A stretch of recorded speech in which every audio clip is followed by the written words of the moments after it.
on, everybody? Alex Quinn here, and you're listening to Hustle Inspires Hustle. Today's guest focuses on helping entrepreneurs get clear, get confident, and get paid. Maya Elious is the go-to for coaches and consultants ready to step into their value, master their message, and attract high-value clients without the fluff, without the confusion, or the burnout.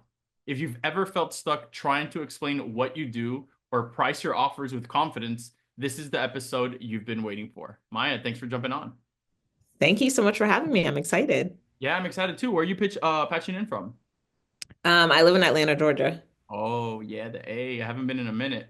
I Yeah. did the last time I went, I worked on a project with Lamborghini Atlanta in Buckhead. That was really fun.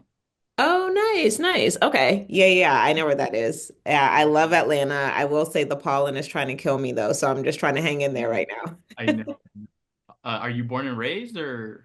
No, I've been a couple different places, but I've been in Atlanta for the past 10 plus years, so I have family here, so I love it. All right, so let's take 2 minutes and give everybody a quick breakdown on who you are, what you do, and we'll jump into some questions I have for you. Yes. So my name is Maya Elious. I'm a personal branding strategist and business coach. I'm the CEO of a company called Built to Impact, which is a coaching and education company. We primarily work with female entrepreneurs and women of faith, and we teach them how to take their gifts, their skills, and package it up into $1 million message. And my main goal is really to teach my clients how to attract high paying clients, how to build course coaching, online membership businesses so they can take their business to six figures and beyond as efficiently as possible. I love that. How did you get into the faith-based niche? So when I first started building my brand and my personal brand, I started out blogging. So years ago when blogging was really big, people were still actually sharing blogs, commenting on blogs. And I would talk about building my brand, but I would also talk about my faith aspect and personal development. And I realized that a lot of women really liked when I talked about the faith aspect. To me, it was something that felt normal, it felt authentic, but people are like, "You're so bold to talk about your faith." And I was like, I didn't know that was a bold thing, but I recognized that, back then it was really taboo, but it was something that my audience was really drawn to. Yeah, no, and I've seen a big surge in faith-based anything lately. Mhm. Um, let's talk about that a little bit. Like, what's going on? Are we changing our ways, or like are people feeling more drawn to what we are used to seeing from when we grew up? Because I know there was a disconnect for some time. What's going on right now? Yeah. I mean, I think people are just being more vocal in general on topics that were once taboo. So I think it allows us to be more liberal, talking about our faith, talking about money. Even back then, talking about my faith, I used to also talk about how much money I was making because I wanted to share with people what was possible for them. And I remember my parents used to be like, "Why are you telling the internet how much money you're making?" So it's like things that used to be taboo, talking about God, talking about religion, talking about money, it's now something that's a little bit more transparent, which I think is good. I love being able to talk about my faith because anytime somebody wants to be brought to Christ and they just want to get a level of understanding about God, I can talk about it. Anytime somebody's fearful about talking about their money goals and how much they should be charging, we can talk about it. So I think it's just really important to, just expose light to people who are looking for it. Have you ever had a you probably have had a situation where you you meet someone who isn't following a specific religion, your religion, right? Um, but you have a really good like match, click, business wise, and then maybe that person ends up following that faith. Has that happened yet, or like, or is that still? Oh, Are we that's a still good waiting for that to question. happen? I mean, I've definitely matched with people who they don't deem themselves as religious or they don't subscribe to a specific religion like I do. And I think that still our spirits kind of just cling or our There's the energies collide values in or common, whatever it yeah, is. probably, right? Yeah. Yeah. And I think that they're inspired by it. And I think that, my goal is really just to plant seeds and then allow people to, be convicted accordingly. And and I've had people who are in the same faith as me, but they've drifted and then they've come back and been like, I've really seen you be consistent. I love how confident you are. I love how, you always exude joy and peace. And it's made me really intentional about getting back into the word and going to church and, building my relationship with God. So that makes me feel really good. Okay, great. So for people that are just discovering you here, what's one thing they need to understand about who you are and the work that you do? Yeah, I would say who I am in the professional sense, business coaching, but what I truly love doing, again, I work with women, I work with primarily women of color, Black women and women of faith, and helping them see their value in the marketplace and learn how to articulate it is something that I really love because I think as women, I think it's easy for us to downplay our accomplishments, downplay our stories. I think as Christians, we have this thing where we want to appear very like meek and humble. And so I work with an audience that, is so brilliant and they have a lot of faith, but they are often shrinking themselves. They're shrinking their gifts, they're shrinking Mm. the value that they can bring to other people. And so I love to be able to pour into them and once they learn how to not only recognize their value, but then articulate it, it changes a lot of things in how they show up in everyday life, but of course, how they show up in business. I wanted to dive into something that you mentioned there real quick because one of my mentors has a bone to pick with the word humble, right? Um, so here, the definition of humble on Google is having or showing a modest or low estimate of one's own importance, right? Hmm. So throughout my business journey, I'm not saying I'm on the same page. I'm gonna elaborate. Throughout my business journey, I've realized that you're gonna run into all types of people, right? You have to treat everyone equal. You can't think you're better than everybody. Can't be an asshole. But you also can't put yourself down, right? You can't always try to, oh, I am the most humble. No, you could be sure that you are a rock star, that you got the sauce, that you could show up and like you could do what you need to do, and that people are gonna like either adjust or not adjust, but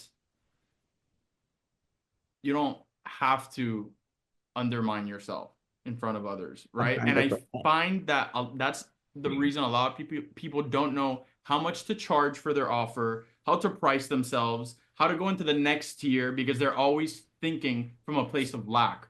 I've been there. I've had to learn many lessons from that, but what do you think about that point of view? From the word humble, what some people think it means, what others think it means, and what's the difference? 100%.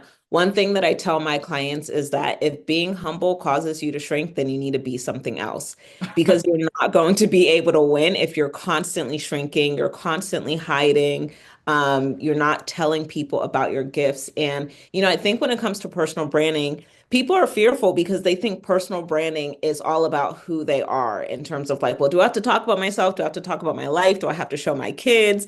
Like my clients are like, well, I'm not telling my business. That's really kind of their energy behind building a personal brand. Yeah. And it's like when you talk about yourself and when you're building your personal brand, it's not just about who you are in a narcissistic sense. It's about how who you are can help somebody else become Hmm. better. Yeah. And so you have to then talk about your skills and your gifts and then how it can transform somebody else. It's the same way when you go and get a job and you're being interviewed, you have to talk about yourself in terms of your skills and how you're able to provide value to a company. So it's the same thing in business.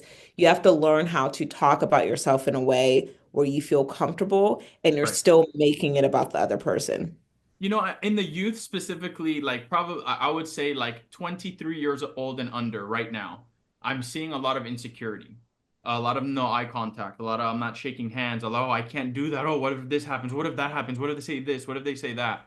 Um, so I think people like you are more important than ever right now because those are our leaders in the future. So when you and I are old as crap, probably with our back hurting these young kids are going to be in charge of everything, and if they're Yeah. not secure, if they can't engage into debate, because debate is also okay, like maybe you and I could disagree on a few things here, but we could be respectful and we could both have a Yep. point of view, right? But I see a lot of that kind of taking like on the back burner, taking a back seat towards more people being more calm now, more accepting of whatever they're being told, and you're not seeing a lot of people just punching through ceilings. What do you think about that?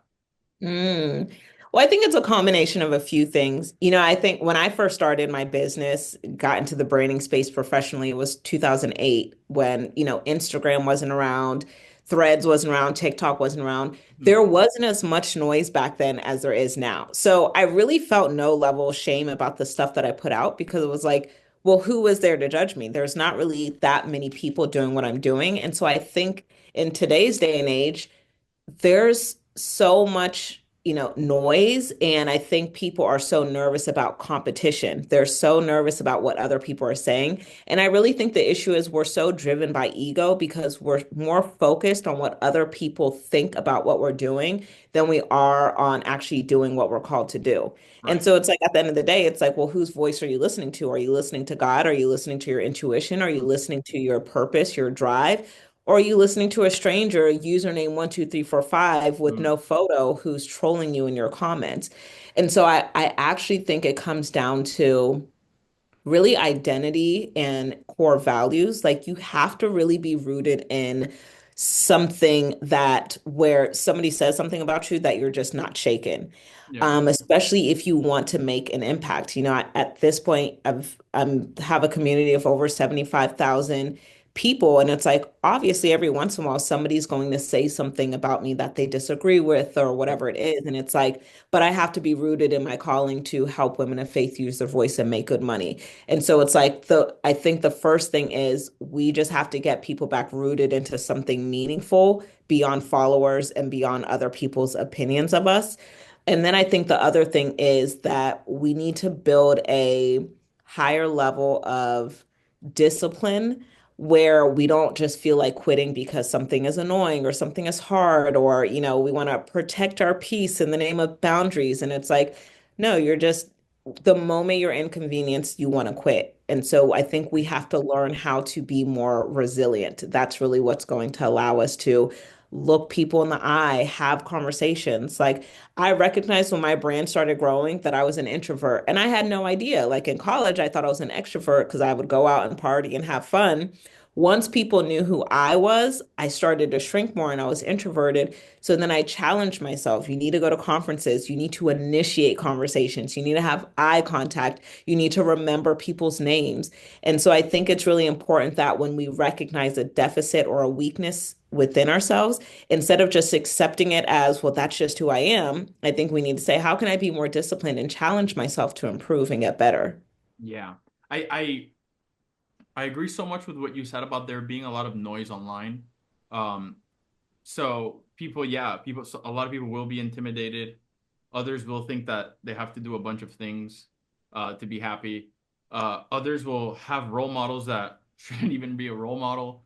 Um, I guess back before the age of the internet, even if maybe role models were people that were on TV because they were placed there, or even on movies or whatever, at least there was like more of a unified message and people thought a certain way. But now I feel like there is a like values are diluted. Like we all have values, right? Mm, Some of us some values that serve us, others maybe don't. But there isn't like a common like, okay, this is what we know is right. This is what we know is wrong. These are the type of people that we need to look up to. These are mm, the family values. Like this is how you treat others. Like it's almost like there's like constant shouting and people disagreeing and being on a different page and like people being pinned against each other. More yeah. so, just being reminded that things could actually be really good. So I think that's where maybe your value proposition comes in, where like and it's cool that you get to work with this type of client base because you're working with people who in your specific case they're faith-based, right? But in other cases for people that are not religious, they could just be mindfulness, right? That's another form of treating your soul and reflecting. um and then also making sure that you hit that niche, right? Those niches are important. Then people that are faith-based, people that are mindfulness, people that want to get into business. I want to help those type of people. You know, those people are on the right track, and maybe they not maybe not tied to a religion or a specific ideology, but at least there's a common ground of people that maybe feel lost in a world where there's a lot of noise, but they find certain values and they find certain signal instead of a bunch of noise. Yeah, yeah, I totally agree. I think, yeah, at the end of the day, it's easy because I know what my religion is, right? So I could say, oh, I work with Christian women or women of faith. But at the end of the day, I'm still, as a messaging coach, I define everything. So it's like, well, what does it mean that you work with women of faith? What does it mean to even be a Christian? Mm-hmm. Whether you're religious or you're not, it's like, do you follow a set of principles? Do you have a set of values that are in alignment with how I live? And so even in business, even if your audience isn't a specific religion or they're not a specific race, there has to be a commonality in the principles that your community aligns with or that the values that your community aligns with, because there has to be a standard. And kind of like you said, I was journaling about this yesterday. I'm like, where is the standard anymore? You know how Yeah. we consistently say, oh, we need to normalize this, we need to normalize this. We're constantly trying to normalize things that we just don't need to be normalizing because people are more pressed to be accepted more than they are to be challenged. It's like I want to be accepted, by doing this thing, or I want to be accepted by doing this thing. And it's Right. like, girl, why don't you just challenge yourself to be better? And so, yeah, I looked at, I think we're struggling with standards because we also live in a day and age where people are prioritizing their feelings over their future. And what I mean by that is what feels good to you might not necessarily actually be good for you. And in Mm. the spiritual sense, that's really just kind of like you're either feeding your flesh or you're feeding your spirit. Yeah, like eating And so junk it's like, food. yeah, Yeah. exactly. So it's like, yeah, it feels good to eat pizza and ice cream and cake because it tastes really good. But a day from now, tomorrow morning, I might feel like crap. And Yeah. so I think that's where the standards come in. It's easy to dismiss standards when you're constantly chasing a feeling Yeah. instead of chasing a standard or what you truly desire for your future. And I think that also ties into clarity, right? You talk a lot about clarity. I had a question for you in regards to clarity. What's the first step someone should take if they feel stuck or unsure about how to talk about what they do? Yeah. I mean, so if you're at the way beginning and you're like, I don't even know what I like to do, and you're like, what is my passion? What am I figuring out?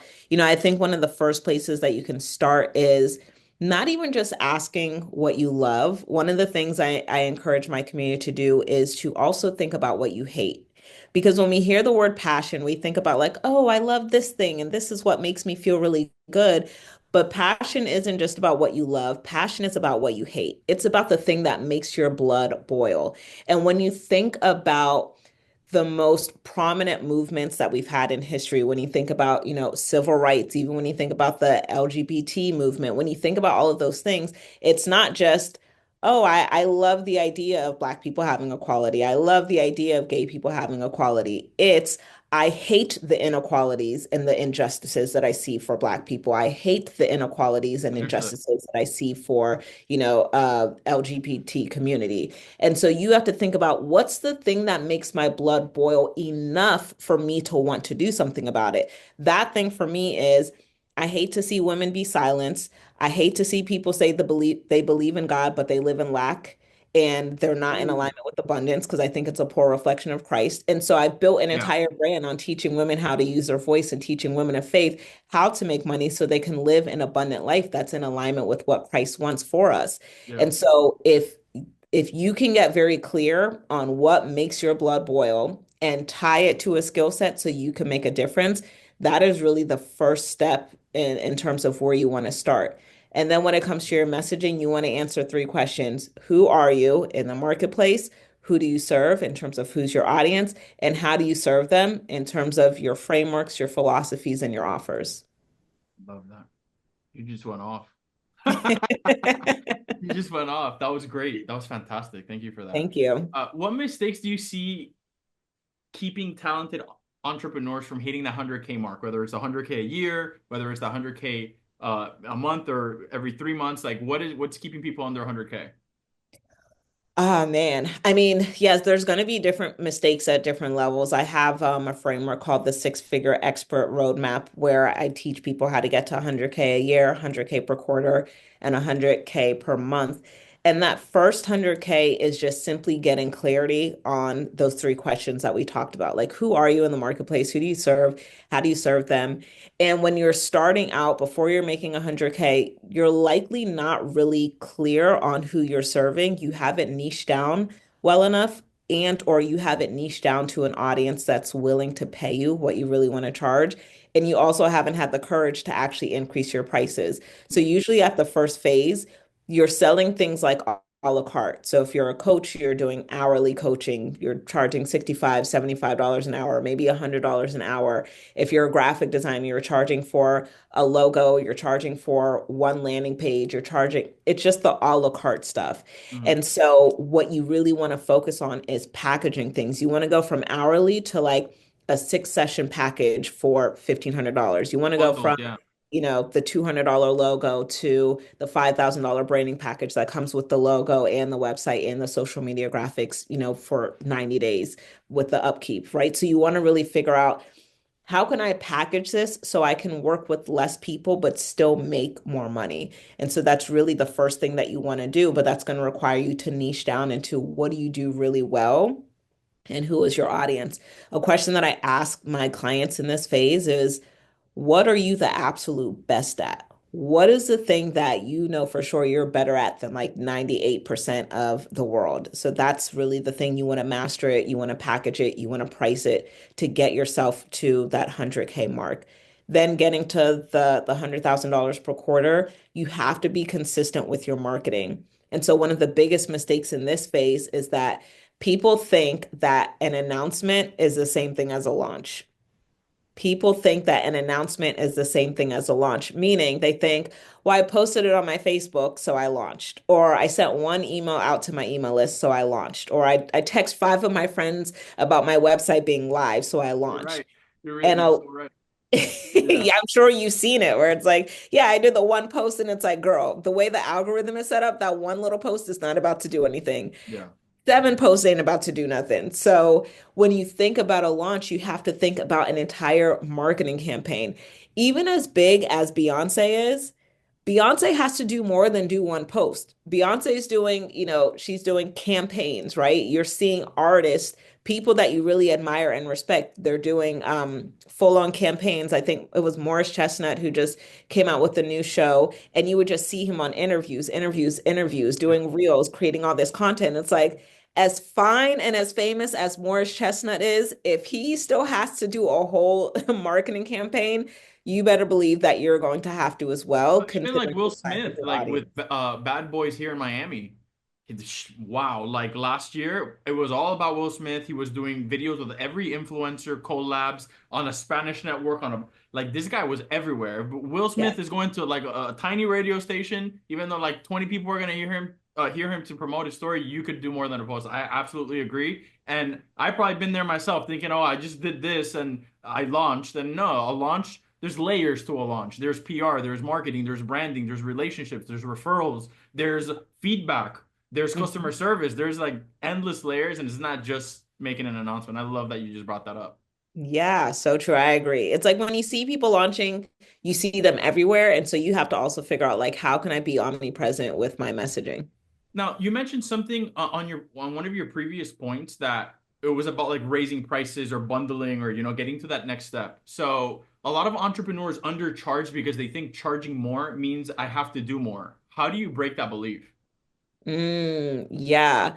So yeah, I would say probably 8 out of 10 people who increase their prices don't need to increase their workload because most people are already undercharging and they're overworking.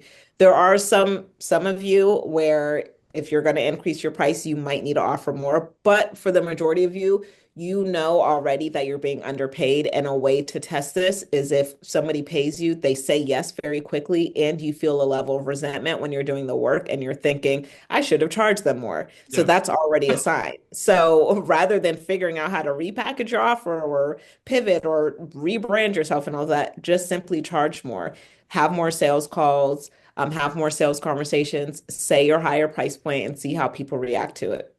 Right. Another thing that I learned early, like that I learned later on, sorry, because I didn't do it early on, was that I would mention my price and then immediately try to justify it. Right?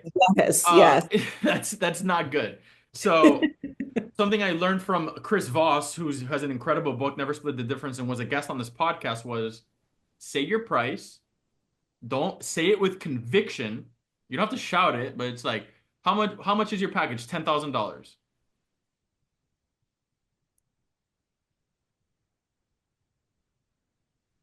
And stay quiet just like that until they say something. And that's the most awkward part.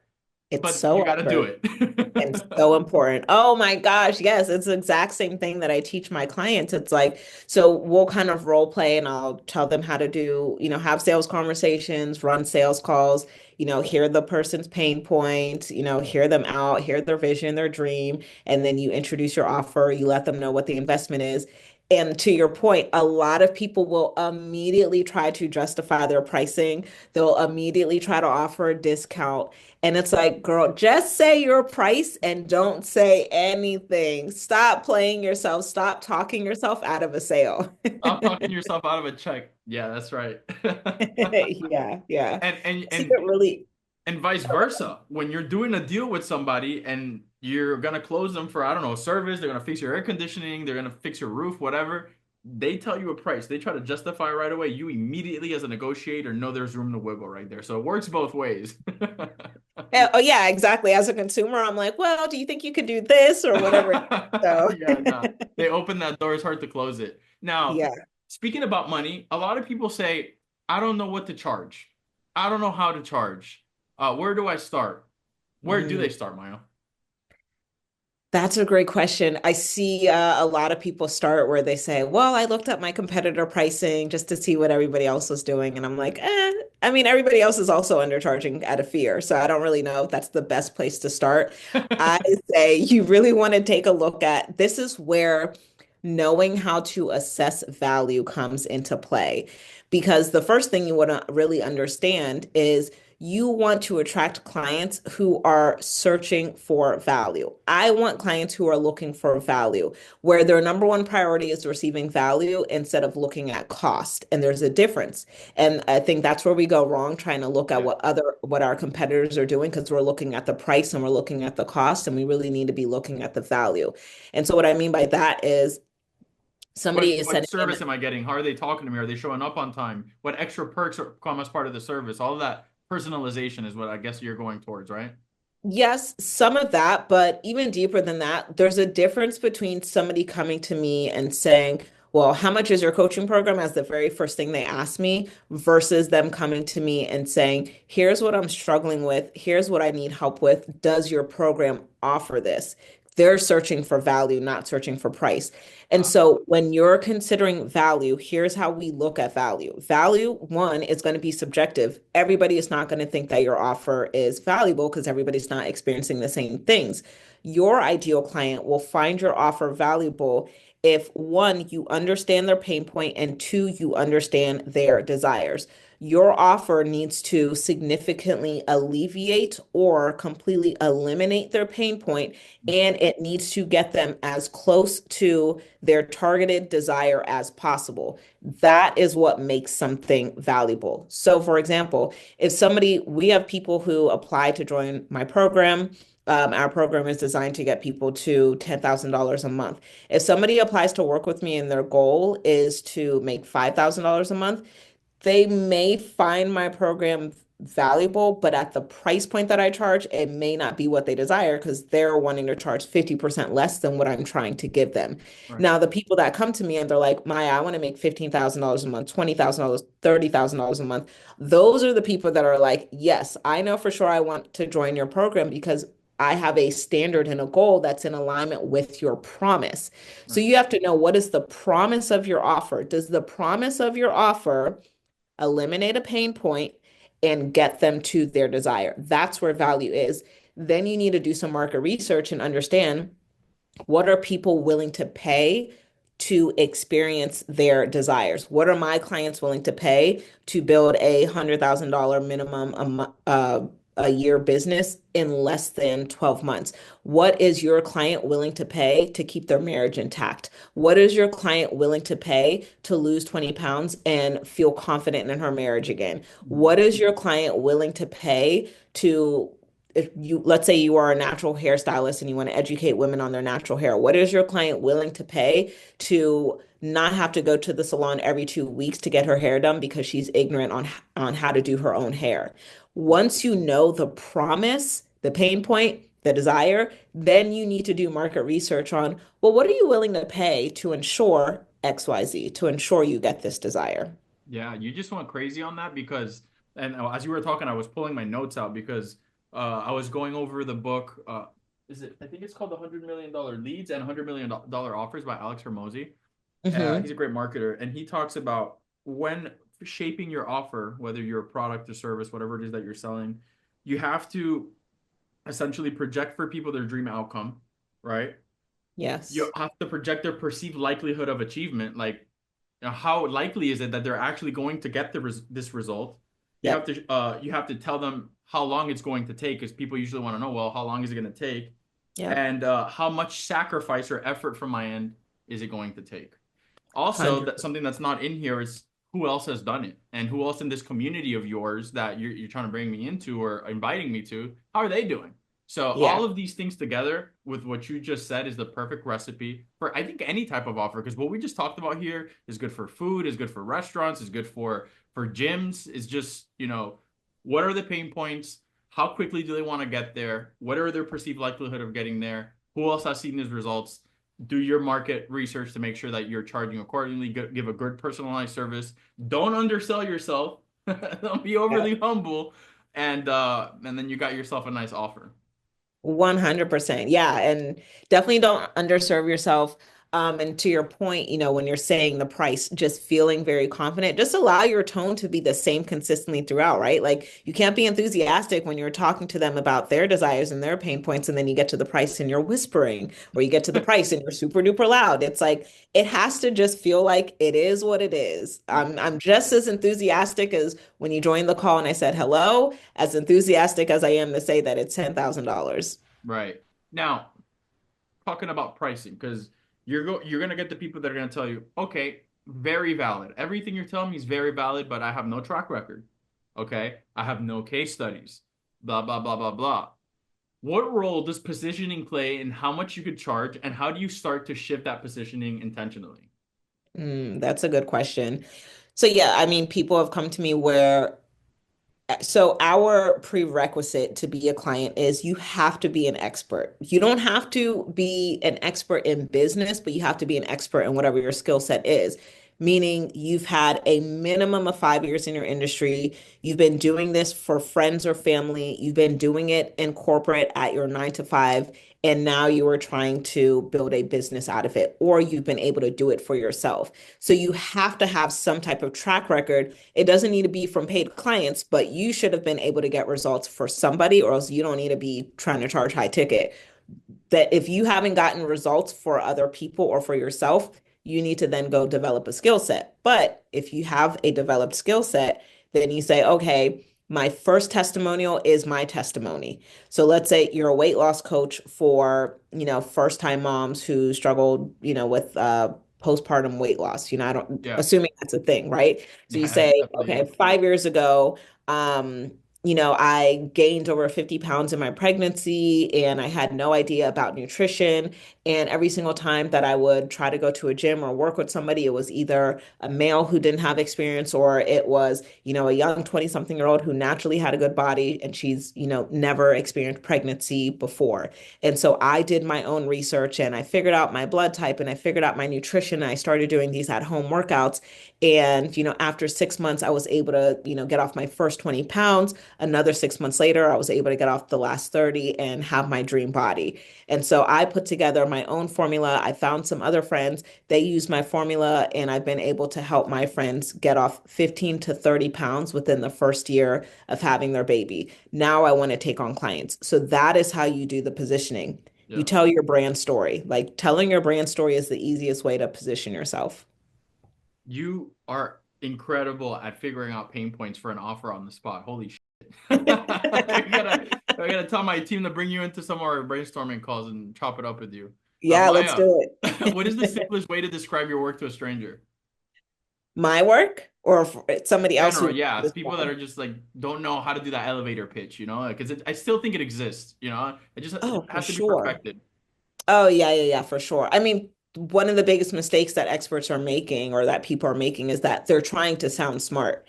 They're using a lot of expert jargon, and it's like the person you're having a conversation with isn't your peer. They're not an expert. So you trying to, like me telling somebody who's pretty new in business, like, "Oh, I'm going to help you generate online leads." They don't really know what that means. Now, if I say, I'm going to help you, become visible online so you can get your first set of clients.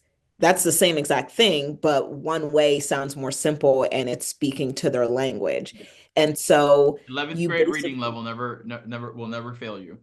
exactly. It'll never fail you. I completely agree. And so Yeah, I think, when you're explaining to people what you're doing, you let them know what your expertise is. So I am whatever your expertise is, business coach, marketing strategist, weight loss coach, for whoever your audience is, first time moms, women of faith, female entrepreneurs, whoever that is, helping them, whatever you're wanting to help them with, whatever the outcome is that you want to help them with. And if you want to add a little bit more, so they can, whatever, right? Like I'm a business coach that works with female entrepreneurs, helping them master their message so they can build a six-figure business, attracting high-end clients. So yeah, it's answering those three questions again. Messaging is always going to come back to those three questions. Who are you? Who do you serve? And how do you serve them? I love it. Maya, how do you want to be remembered? I want to be remembered for the ripple effect impact that my work has. An example of that is a few years ago, this was 2021, I had a lady in my program who she's a Christian wife coach, and she would work with wives who felt like they were struggling within their marriage. They weren't really connecting with their husbands. I didn't really know anything about being a Christian wife coach. I don't have to know my client's expertise to be able to help them market it. I just, once they tell me what their expertise is, I figure out the messaging, I teach them how to launch, and they do it. So she came in the program, I helped her launch it. And was it about a year ago? I hired a lawyer, and she was like, "Oh, I remember I worked with the lady who was in your program who saved my marriage, who was a Christian wife coach." And I'm like, yo, that is wild Yeah, to see that, she's been able to mend her marriage. They since have had a kid because I helped somebody who was a Christian wife coach put together their messaging, their framework, and launch their offer and have a five-figure launch and get people enrolled in their program. That's what I want to be remembered for. People doing the work that they're called to do so they can go impact who they're meant to impact. that's right. Now, where can we connect with you on socials? What's the most active social you're on? Your website, your business? Yes, so I am on Instagram at Maya Elious, Mayaelious. I'm always on there posting on my stories. So reply to one of my stories and let's connect. All right, y'all, you heard it. It's Alex Quinn, Hustle Inspires Hustle, Maya Elious. See you on the next episode.